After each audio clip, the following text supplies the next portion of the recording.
Hi, my name is Terry, and I am lucky enough to live in the most expensive house in the U.S.A. But whether I am really happy spending most of my time in this golden cage, you will learn from this story. My dad is a famous Hollywood filmmaker, and therefore he is used to buying all the best and the most expensive things. In general, sometimes cost is more important to him than personal preference and convenience. For example, recently he bought himself a Maybach, although I know that he does not really like this brand of car, but he just loves Ferrari.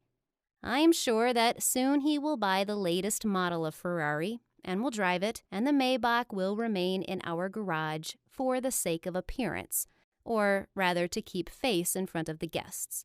By the way, there are 80 cars in our garage, and most of them exist only as museum exhibits and are not used at all. After a while, they will be brought under the hammer, and new cool cars will be bought instead. The same applies to clothing and technology. Dad gives preference to the status and price of the product, discarding his desires and tastes in everything. Although my mother is exactly the same, but I seem to be quite a different breed. No, it's not that I don't like a luxury. I really like it. As I said above, our house is the most expensive house in the U.S.A., and this is all for a reason. We have a 4-lane bowling alley, a billiard room, 5 pools, 2 gyms, a helipad with a helicopter, a cinema for 40 people, 12 bedrooms, 21 bathrooms, 3 kitchens, and several living rooms and study rooms, a board game room with a ping pong table, 5 children's playrooms, a car museum, a museum of luxury and art, and 2 wine cellars stocked with the world's best wines and champagnes. And of course, all this is made from the best materials and based on sketches of famous designers. Oh yes, the terrace offers breathtaking views of the Pacific Ocean and Los Angeles. And due to a combination of factors, the value of our home is estimated at $500 million. I don't know if it's too much or too little. I think if there was a house that would be more expensive than ours, it would certainly become ours. We are always in pursuit of the price. And our house is really cool, stylish, and just awesome. But only if you don't live here. Although, again, it all depends on the person. While my parents enjoy our home, my existence in it has become a constant war with myself. Because I'm really from a different breed. To begin with, since childhood, I have suffered from agoraphobia. It's a fear of large, empty spaces. Now imagine how many such spaces we have in the house and how you can hide from them. This is why I hate our house. I constantly feel a sense of panic and horror in it. My parents say that I need to visit a psychologist more often, and then everything will get better. But I don't understand why I should have to adapt to the house instead of changing it for me. And in general, why should one make a 6-star hotel out of a home? The house should be a cozy nest, not a walking show-off museum. The second problem is that after a traumatic brain injury, I lose my orientation in space sometimes. Such attacks are not frequent and last only a couple of minutes. But in our house, it is simply a disaster. Because at such moments, our huge mansion is even more frightening, and I feel real horror. Once I was on the balcony at the time of the attack and started backing off, trying to figure out where I was and where the door was. I did find the door, but the wrong one, so I flopped my back right into the ice pool. It was a miracle that I didn't drown and managed to get out of there, but it took me a long time to recover. After moving to this house, one of the walls became an unpleasant surprise for me. The fact is that there is a huge aquarium with jellyfish inside of a wall. It's cute, you might say.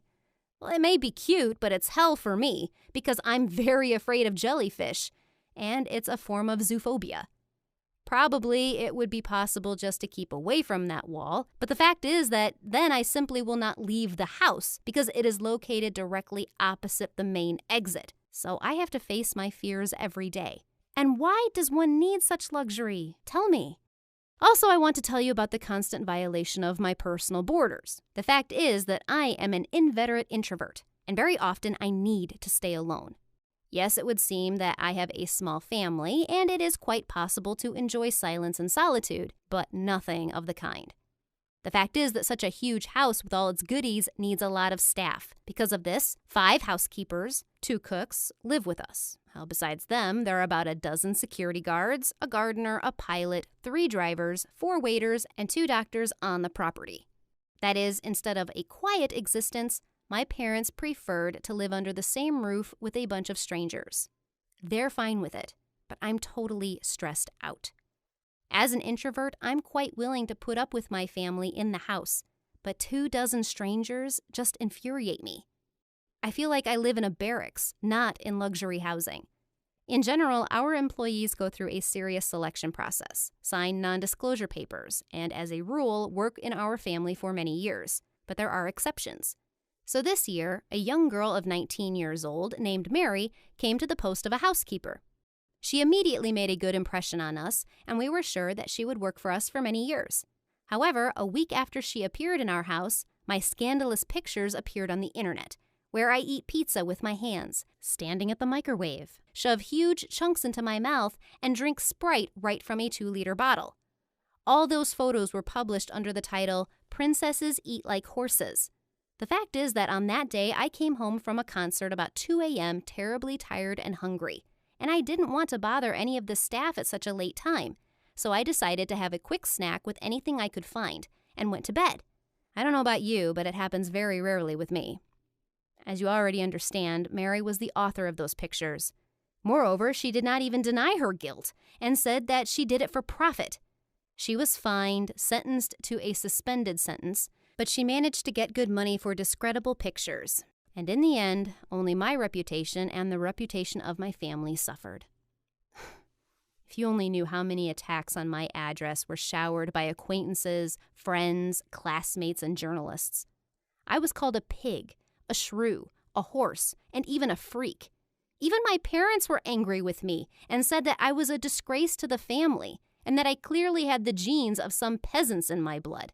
I was so hurt by all that, and the trust in the service staff of our family was gone forever. I asked my parents to let me go and live with one of my relatives. I cried and asked them to give me freedom because this golden cage was strangling me. I wasn't born for this. I don't belong here. However, they were adamant and said that as long as I was a teenager, they were responsible for my life and I would have to stay with them. After the incident with the photo, many people turned away from me, and I have almost no friends left. I blame everything on our huge house, because if we lived in an ordinary apartment, there would be no prying eyes and those photos. I partly blame my parents, and I sincerely don't understand what attracts them so much in this huge house. I would like to reach adulthood as soon as possible to have my own small, cozy nest. I know for sure that my house will consist of a maximum of 2 rooms. It will only have everything I need, and there will be no strangers. Would you like to live in the house I live in? And why? Write your answers in the comments. Be sure to click on the thumbs up button under this video and subscribe to our channel so that you don't miss the release of new interesting stories tomorrow.